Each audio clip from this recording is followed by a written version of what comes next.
तर हे आहे माझं कारभारींचं कपाट. आता मी त्यांचे कपडे व्यवस्थित लावणारे, घड्या वगैरे करून ठेवणारे.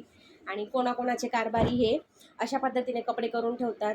ज्या दिवशीचे कपडे वर ठेवलेले असतात त्या दिवशी ते कपडे न घालतात, ते खालचे कपडे काढून घालतात आणि सगळे कपडे असं ढगला करून ठेवतात पहाडसारखं. तुमचे पण कारभारी असेच करतात का? जर नक्की करत असेल तर मला कमेंट करून सांगा, मी नक्की तुमच्या कमेंटची वाट बघते. आता हे विस्कटलेलं कपाट मी तुम्हाला क्लीन करून दाखवणार आहे. कशा पद्धतीने कपडे ठेवायचे रोजचे, डेलीचे आणि त्याचे, ते तुम्हाला मी नक्की सांगणार. अवघा का बजा कपडाच ना, कितला कपडा येतच पण घालना नको. नवीन नवीन कपडा पाहिजे. या रोज वापराना कपडा घालत नाही. आणि आज कधी नवीन कपडा आणत ना, त्या कपडा लगेच घालतीन. त्या कपडा रोज घालतीन, रोज वापरी वापरी वापरी त्यासला असा कर टाकतीन की त्या रोज रात्री झपांडानं नाईट कपडा घालतस ना आपण, तसा कर टाकतस बट्टा. आणि मग नंतर म्हणतस कोडे येवा जेवण टाईमले का ग दुर्गा, माझ्याकडे तर नवीन कपडेच नाहीये, मी काय घालू आता.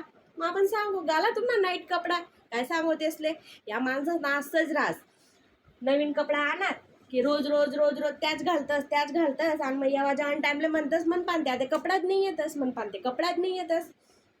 काय करो, आपला बाय असतं जे फक्त कपडा जमा करी करी ठेवा, जमा करी ठेवा, साड्या जमा करी ठेवा. नाही माय मी कोडे गहू का काम माही, नाही माय कोडे आऊ नका काम माही ती नवीन घालाले. गरमा आपण घालो कसा बी, गरमा कोण येस दखाले, कोणी येस नाही, आपणच येतस जमा करी ठेवू. माणसं नाही तसं, माणसंसले नवा उन्हात काही येऊ द्या, नवा उन्हात काही येऊ द्या, फक्त कितलं सहन करी माणूस. हा सांगा बरं मला तुम्ही, तुमना नवरा बी असंच करतस का? नवीन कपडा उन्हात का त्याच रोज वापरतस आणि जुना कपडा कपाट माठी देतस. मन नवरा ते असंच करस, पुन्हा बी करस ते नक्की कमेंट करी सांगा.